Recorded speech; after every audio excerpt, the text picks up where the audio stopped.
मंत्री नायब सिंह सैनी नामांकन के लिए पहुंच चुके हैं और उनके साथ केंद्रीय मंत्री मनोहर लाल भी नजर आ रहे हैं। उनकी पत्नी सुमन सैनी उनके साथ मौजूद हैं और ये नामांकन की प्रक्रिया अब आगे बढ़ते हुए तो सीएम सैनी इस वक्त नामांकन करने के लिए नामांकन ऑफिस पहुंच चुके हैं। उनके साथ केंद्रीय मंत्री मनोहर लाल की भी मौजूदगी है और उनकी पत्नी सुमन सैनी भी उनके साथ मौजूद हैं। तो ये नामांकन भरते हुए इस वक्त मुख्यमंत्री नायब सिंह सैनी सबसे पहले ये तस्वीरें इंडिया न्यूज़ हरियाणा आप तक पहुंचा रहा है। तो लगातार चुनाव की हर एक अपडेट, हर एक तस्वीर हम अपने दर्शकों तक पहुंचा रहे हैं। ऐसे में सबसे पहले ये तस्वीरें लाडवा से आपको दिखा रहे हैं। मुख्यमंत्री नायब सिंह सैनी इस वक्त नामांकन दाखिल कर रहे हैं, अपना नामांकन भरते हुए नजर आ रहे हैं। उनके साथ केंद्रीय मंत्री मनोहर लाल की मौजूदगी साफ तौर पर देखी जा सकती है उनके ठीक बगल, और एक तरफ उनकी पत्नी सुमन सैनी मौजूद हैं।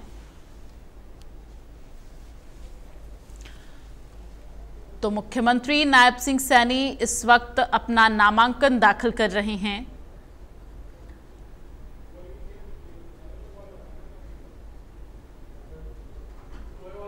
और इसके साथ केंद्रीय मंत्री मनोहर लाल सीएम सैनी के एक तरफ, दूसरी तरफ उनकी पत्नी सुमन सैनी इस वक्त मौजूद हैं।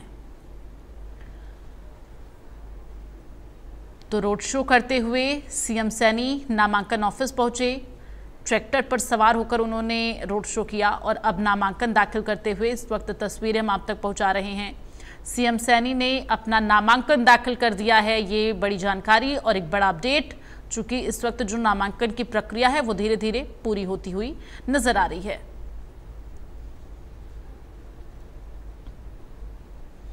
तो नामांकन ऑफिस में इस वक्त मौजूदगी है मुख्यमंत्री नायब सिंह सैनी की, केंद्रीय मंत्री मनोहर लाल, उनकी पत्नी सुमन सैनी और तमाम उनके समर्थक इस वक्त ऑफिस के जो बाहर हैं वो खड़े हैं। चूंकि रोड शो करते हुए सीएम सैनी यहां तक पहुंचे और भारी तादाद में लोगों का हुजूम रोड शो में देखने को मिला।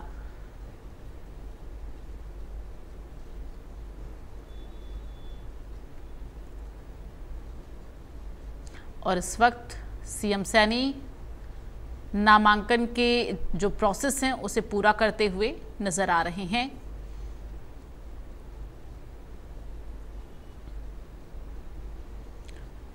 तो मुख्यमंत्री नायब सिंह सैनी लाडवा से बीजेपी के उम्मीदवार हैं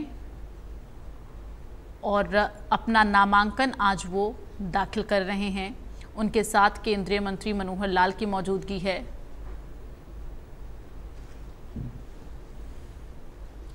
उनकी पत्नी सुमन सैनी भी यहां मौजूद हैं। फिलहाल नामांकन फाइल कर रहे हैं मुख्यमंत्री नायब सिंह सैनी। तो अभी फॉर्म फिल करने का जो प्रोसेस है वो लगातार जारी है।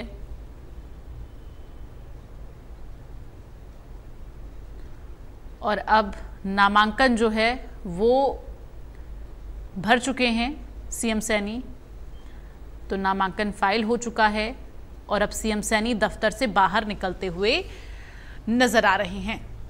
तो ये बड़ी जानकारी, एक बड़ा अपडेट आपको दे रहे हैं। मुख्यमंत्री नायब सिंह सैनी ने अपना नामांकन भर दिया है। लाडवा विधानसभा सीट से नामांकन भरा है मुख्यमंत्री नायब सिंह सैनी ने। ये बड़ी जानकारी, एक बड़ा अपडेट आपको दे रहे हैं। लाडवा से सीएम सैनी ने अपना नामांकन भरा। केंद्रीय मंत्री मनोहर लाल मौजूद रहे, उनकी पत्नी सुमन सैनी मौजूद रही। नामांकन से पहले सीएम सैनी ने रोड शो किया, जिसकी भव्यता की तस्वीरें हमने आपको दिखाई कि किस तरह से भारी तादाद में लोगों का हुजूम रहा। और अब सीएम सैनी अपना नामांकन भर चुके हैं। केंद्रीय मंत्री मनोहर लाल की मौजूदगी में उन्होंने अपना नामांकन फाइल किया। तो ये बड़ी जानकारी, एक बड़ा अपडेट आपको दे रहे हैं। लगातार तस्वीरें हमने आपको दिखाई, पूजा पाठ की तस्वीरें, रोड शो की तस्वीरें, और अब फाइनली उन्होंने अपना रजिस्ट्रेशन जो है वो नामांकन जो है वो करा लिया है। तो नामांकन फाइल कर चुके हैं मुख्यमंत्री नायब सिंह सैनी केंद्रीय मंत्री मनोहर लाल की मौजूदगी में। और फिर आज 9 और 10, तो इस प्रकार से पूरे प्रदेश में सभी नामांकन भरे जा रहे हैं। और आज ये प्रसन्नता का विषय हमारे लिए कि आज हमारे मुख्यमंत्री श्री नायब सिंह सैनी इन्होंने अपना नामांकन लाडवा विधानसभा क्षेत्र से भरा है। और आज और भी स्थानों पर इस प्रकार के जो नामांकन पत्र भरे जा रहे हैं, 12 तारीख तक सब नामांकन पत्र भरे जाएंगे। अभी हमारे 67 प्रत्याशियों की सूची ये घोषित हुई है और मुझे लगता है कि आज ही बाकी जो बचे हुए सभी प्रत्याशियों की सूचना आप लोगों को मिल जाएगी।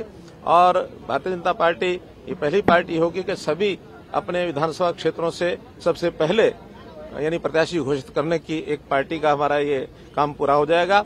और मैं इसमें एक विश्वास दिलाता हूं अपने जनता को, हरियाणा के मतदाताओं को, कि निश्चित रूप से हरियाणा में तीसरी बार भारतीय जनता पार्टी की सरकार हमारे मुख्यमंत्री श्री नायब सिंह सैनी जी के नेतृत्व में ये बनने वाली है।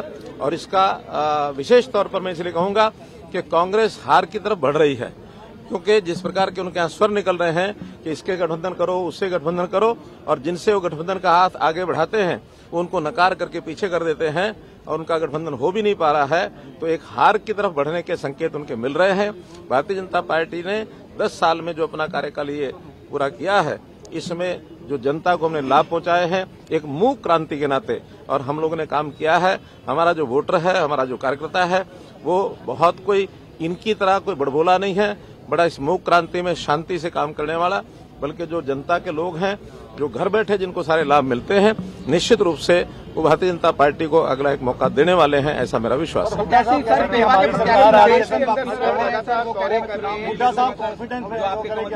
टिकट दिया गया था सर, अभी प्रेस कॉन्फ्रेंस करके उन्होंने अनाउंस किया है। कोई उनका व्यक्तिगत कारण ऐसा हमें बताया गया है कि वो शायद चुनाव नहीं लड़ेंगे, तो हम पार्टी के नाते से दूसरा कैंडिडेट अपना खड़ा करेंगे। सर, पूरे प्रदेश में आप लगातार घूम रहे हैं और मुख्यमंत्री भी खुद जो है वो भी लगातार घूम रहे हैं, किस तरीके का माहौल देखने को मिल रहा है? और खुद आज का यदि हम रोड शो का जिक्र करें, एक जोरदार मैसेज देने का काम जो है वो बीजेपी कर रही है, कैसा माहौल जो है वो प्रदेश में देखने को मिल रहा है? मैंने आपको बता दिया कि माहौल पूरे प्रदेश में ऐसा बना है कि हरियाणा में तीसरी बार भारतीय जनता पार्टी की सरकार बनाने के लिए यहाँ के मतदाताओं ने अपना मन बना लिया है। अब चूंकि चुनाव की प्रक्रिया तो ये आखिर पूरी करनी है, इस पूरी करने में निश्चित रूप से मेरा विश्वास है कि भारतीय जनता पार्टी की तीसरी बार श्री नायब सिंह सैनी जी के नेतृत्व में ये सरकार बनेगी। कांग्रेस और आपका गठबंधन नहीं हुआ सर, किसको किस तरह से देखते हैं? ये कह रहे थे हुड्डा साहब की गठबंधन होगा, तो आप भी बोल रही थी गठबंधन होगा। ऐसा कि इनके यहाँ पार्टियों का सिस्टम तो है नहीं, व्यक्तियों का सिस्टम है। एक नेता कहता है गठबंधन होगा, दूसरा कहता नहीं होगा, कोई किसी को कुछ वायदा कर रहा है, कोई किसी को वायदा कर रहा है, और इनके वायदे करने में इनके पास देने के लिए तो कुछ है नहीं, दुकानें खाली पड़ी हैं। तो खाली दुकान में जब सौदा नहीं होता और बदले में पैसे वगैरह इकट्ठे कर लें तो उनका दिवालिया तो पिटना ही है। राविंद्र जी कह रहे हैं मैं बनूंगा सीएम, हरियाणा का मुख्यमंत्री, बकायदा उन्होंने अभी थोड़ी देर पहले भी कहा। देखिए, क्लेम करने के लिए कोई कर सकता है। मैंने तो 2014 में ये कहा था कि हमारे 90 के 90 प्रत्याशी भी क्लेम करें अपने क्षेत्र के अंदर जाके मुख्यमंत्री बनना है, और इस कारण से अगर कोई वोट ज्यादा मिलते हैं तो हमारे विधायकों की संख्या बढ़ेगी। हम तय कर लेते हैं कि किसको मुख्यमंत्री बनना है।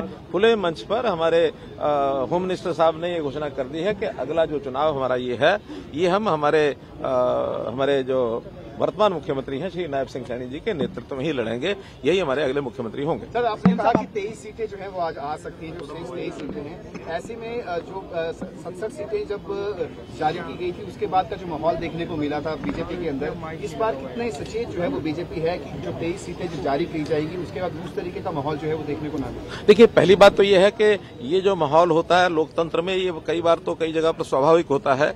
अच्छे कार्यकर्ता एक से ज्यादा भी टिकट के क्लेमेंट होते हैं, सबको इच्छा होती है कि मुझे टिकट मिले, और मानो एक को मिलनी है बाकी नहीं मिलती है तो थोड़ा रोष होता है, और ये आज नहीं हर चुनाव में होता है। लेकिन मुझे इतना पता है कि हम भारतीय जनता पार्टी के लोग अपने अनुशासन के नाते अपने कार्यकर्ताओं पर भरोसा करते हैं। काफी लोगों ने हमने उनको मना लिया है, और जो बचे हैं इन 2 दिन में 3 दिन में सबसे बात हो जाएगी। फिर भी इक्का दुक्का अगर कोई इस प्रकार का है कि जो इंडिपेंडेंट लड़ता है या कहीं दूसरी पार्टी में जाता है, दूसरी पार्टियों से तो बहुत हमारे पास भी आए हैं, कितने ही लोग जेजेपी से आए हैं, कितने कांग्रेस से आए हैं, और अभी और आने की लाइन लगी है। इतना ही है, हमने तो 67 सीटें घोषित करने के बाद स्थिति बनी है, वो तो 67 घोषित कर ही नहीं सके, और बल्कि उन्होंने जो पहले घोषित की है, जो उनके सिटिंग गेटिंग का फार्मूला ये अपना करके और अपने लोगों को मुंह बंद करने का काम किया है। जो असल वास्तव में जो सीटें जिसमें उनके झंझावात पड़े हुए हैं, मुझे तो आज यही पता लगा है कि शैलजा जो है शायद शाम तक कुछ गुल खिला दे। शैलजा नाराज की बात आ रही है कि मैं तो रिजाइन की बात नहीं कही, सोनिया गांधी से मैंने तो कुछ और शब्द प्रयोग किए हैं। शैलजा ने सोनिया गांधी से शिकायत की है, दावेदार जो है वो देखे आज जा रहे शिकायत हैं। भी की है शैलजा। ये उनका स्वभाव है, एक दूसरे की शिकायत भी करना और एक दूसरे को सबक भी सिखाना। वो एक दूसरे को सबक सिखाएंगे, लाभ हमको होगा। तो कितनी सीटें आप कह रहे हैं सर आएंगी बीजेपी की? देखिए, ये विषय नहीं होता, एक ही टारगेट है कि पूर्ण बहुमत से भारतीय जनता पार्टी की अगली बार सरकार बनाना। कांग्रेस के अंदर बहुत सारे सीएम के दावेदार दिख रहे हैं। कभी कह रहे हैं कि सिटिंग एमपीज को टिकट दी जाएगी, कभी कहा जा रहा है कि हाईकमान से बात करने के बाद उनको टिकट दी जा सकती है। जब उनकी टिकट्स जो है वो जारी हो जाएंगी तब कैसी गहमा गहमी? उनकी दुविधा ये है कि वो मुख्यमंत्री का चेहरा ही प्रस्तुत नहीं कर पा रहे हैं। बाप कहता मैं बनूंगा, बेटा कहता मैं बनूंगा, बुआ कहती मैं बनूंगी, तो ये सब अपने अपने तरीके से कहते हैं सब बनेंगे। अब कैसे बनेंगे और क्या द्वंद मचेगा, ये अनुमान आप भी लगा सकते हैं, मैं भी लगा सकता हूँ। मैंने बोल लिया क्या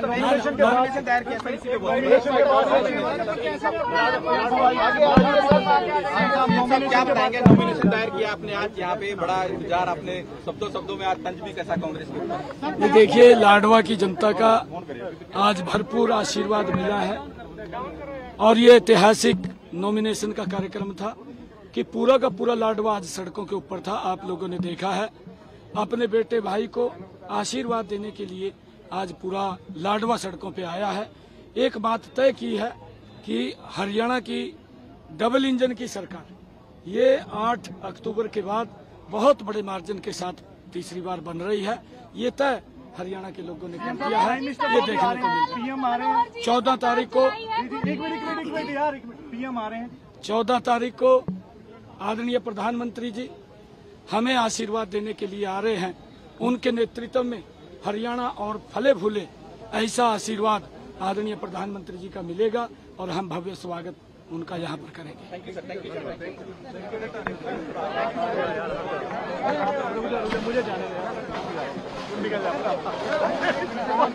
आराम से भैया, जाने दो आराम से।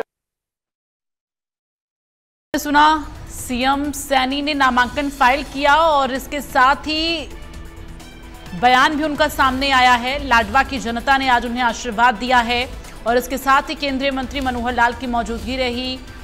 केंद्रीय मंत्री मनोहर लाल ने साफ तौर पर यह दावा किया है कि एक बार फिर से हरियाणा में बीजेपी की सरकार